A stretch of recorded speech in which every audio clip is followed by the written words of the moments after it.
নমস্কার বন্ধুরা, বুলার হেসেল অ্যান্ড ব্লগসে সবাইকে স্বাগত জানিয়ে আজ বানিয়ে দেখাবো একেবারেই এই গরমে যখন কোনো কিছু খেতে ইচ্ছে করে না, ঠিক সেই সময় এই রকমভাবে কাঁচা আম দিয়ে একটা চিকেনের মজাদার রেসিপি। সেজন্য আমি এখানে প্রায় 550 বেশি হবে চিকেন ভালো করে ধুয়ে জল ঝরিয়ে রেখেছি। আর এদিকে একটা এইরকম সাইজের ডাঁশা কাঁচা আমকে টুকরো করে নিয়েছি, সঙ্গে কয়েকটা কাঁচা লঙ্কা স্বাদ অনুযায়ী দিয়ে এটাকে একটা মিক্সির জারের মধ্যে দিয়ে সামান্য পরিমাণ অল্প একটু জল দিয়ে একটা মিহি পেস্ট করে নেব। দেখো চলে এসেছি, কালারটা কি দুর্দান্ত লাগছে দেখতে। এবারে এই চিকেনগুলোর মধ্যে প্রথমেই দিয়ে দিচ্ছি আমি 1 চামচ লবণ আর 1 চামচ দিয়েছি গোলমরিচের গুঁড়ো। আর এখানে একটা ছোট গোটা রসুন আর সামান্য হাফ ইঞ্চি মতন আদা পেস্ট করে নিয়েছি। আর এই যে আম আর কাঁচা লঙ্কার পেস্টটা সম্পূর্ণটাই এর মধ্যে দিয়ে খুব ভালো করে মেখে আমি একটু বেশি সময় রেখেছি। যাদের কম সময় রয়েছে অন্তত 30 মিনিট কিন্তু রাখলে খুবই ভালো। যদিও আমার এটা রাখা বেশ অনেকটা সময়, প্রায় 2 ঘন্টা মতন হয়ে গিয়েছিল, ঢাকা দিয়ে রেখে দিয়েছিলাম।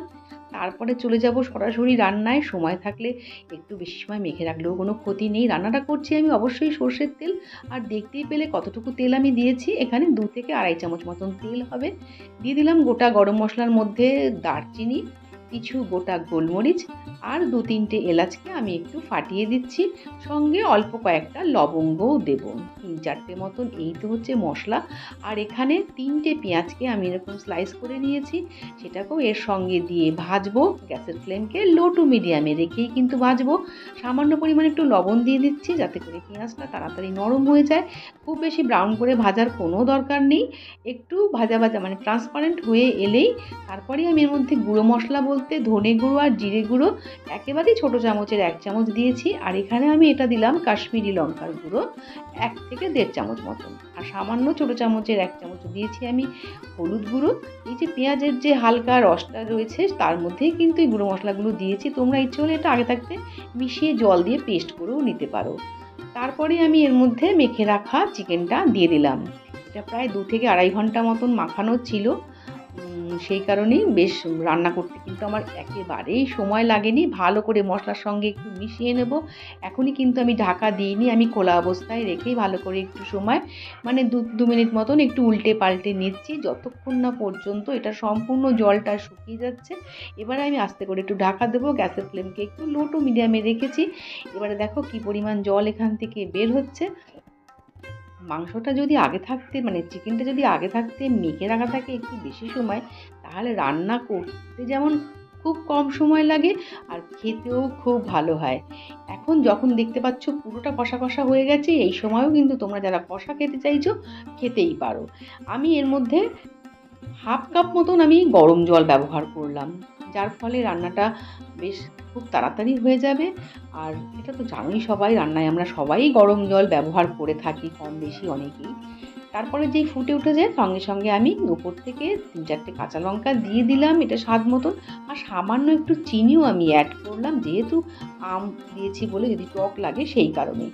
তারপরে অল্প একটু গরম মশলা দিয়ে ফুটিয়ে নেব। এটা 3 থেকে 4 মিনিট মতন রাখলেই হয়ে যাবে। এখন তো মাত্র 2 মিনিট রেখেছিলাম একটু ঢাকা দিয়ে।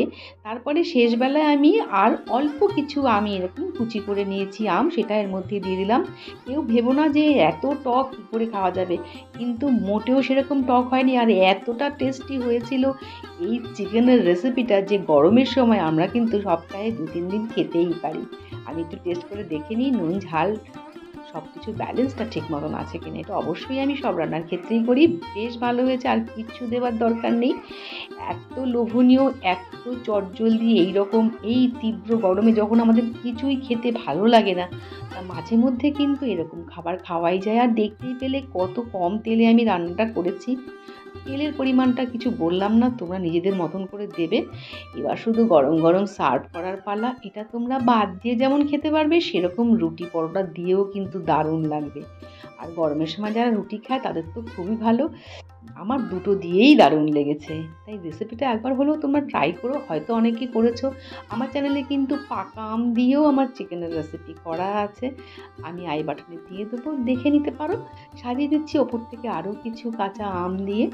আমগুলো কিন্তু পাকেনি, দেখতে এরকম হলদে হলদে হয়ে গেছে, কিন্তু আমগুলো যথেষ্টই কাঁচা এবং ডাসা ছিল। ভিডিও দেখে কেমন লাগলো জানাতে কিন্তু ভুলে যেও না। ভিডিওতে ছোট্ট একটা লাইক দিয়ে যেও, তোমাদের মূল্যবান কমেন্ট আমাকে উৎসাহ দেয়। আর যারা এখনও চ্যানেল সাবস্ক্রাইব করোনি, সাবস্ক্রাইব করে বেল বাটনে ক্লিক করে আমার পাশেই থেকো।